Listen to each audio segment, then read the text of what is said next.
Henry, I didn't write that intro, man. A lot of people are really interested in the royals, and Yeah, I can understand why, but can you put it into words? I will try my best. In a world of turbulence, we have war, we have chaos, we have climate change, we have politicians who are here today and gone tomorrow. This represents continuity. Let's remember that this crown goes back to 1066, William the Conqueror. That's nearly 1,000 years. And King Charles III will be crowned in exactly the same place in Westminster Abbey. And even though, as you said in your intro, the fortunes of the royal family, the popularity ebbs and flows, it's down now to about 62%. It was at about 67% when the late Queen died in September. It is particularly unpopular among the younger people who are more Team Meghan and Harry, if you know what I mean. But when you get to the older people, the older generation, a good part of them, about 75 to 80%, still say they like the monarchy. It represents continuity. It represents a certain kind of Britishness. They don't want to lose. It's kind of funny that you say that the younger crowd is more Team Meghan and Harry, and I do understand what you mean. But also, Meghan and Harry don't matter as much if Queen Elizabeth's not wearing a crown or King Charles is not wearing a crown.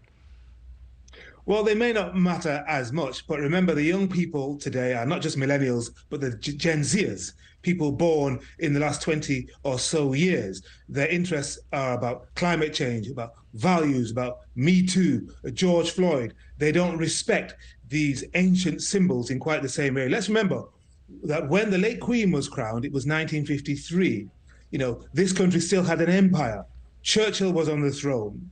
The ceremony was conducted by an Archbishop of Canterbury, but all the people who came in and did the processing and the anointing, the orbs and the scepters were elderly white men, aristocrats. You will see something very different tomorrow. It will be much more diverse. There'll be women. There'll be women of African and Caribbean and Asian heritage. There'll be representatives of the Sikh faith, the Jewish faith, the Buddhist faith. You see, and this is what King Charles wants.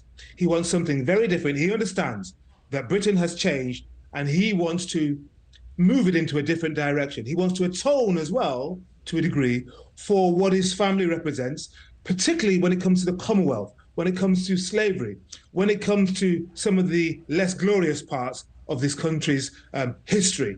And he knows he has to do that.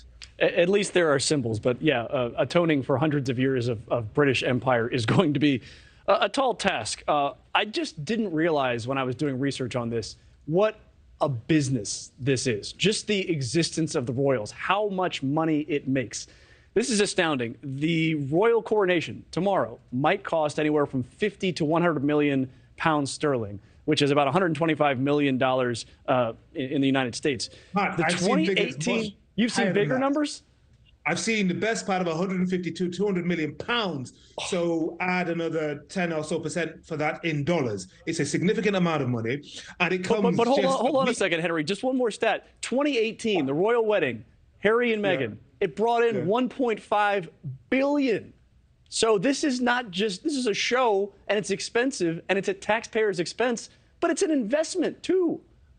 Well, that's what the monarchists say, but some people point to France, where they got rid of their king a good 200 or so years ago. I remember that, Marie Antoinette and Louis XVI, off with their heads, let them eat cake. But the Palace of Versailles, which is not occupied, attracts more visitors than any of the palaces here in this country. That may be something to do with the fact that several of these palaces are occupied for part or most of the year. But yes, it is true that a lot of people come to the UK because of the showbiz, the panache and the draw of the royal family. It is the most famous royal family anywhere in the world.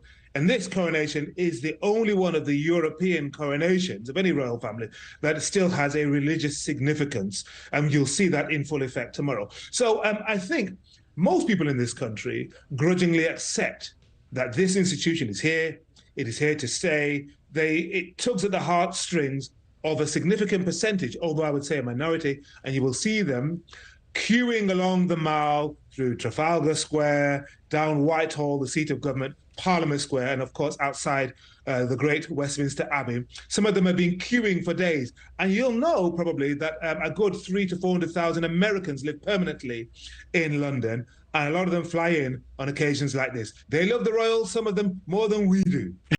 Thanks for watching. Go to newsnationnow.com to find NewsNation in your cable lineup. And don't forget to click the red subscribe button below to get more of NewsNation's fact-based, unbiased coverage.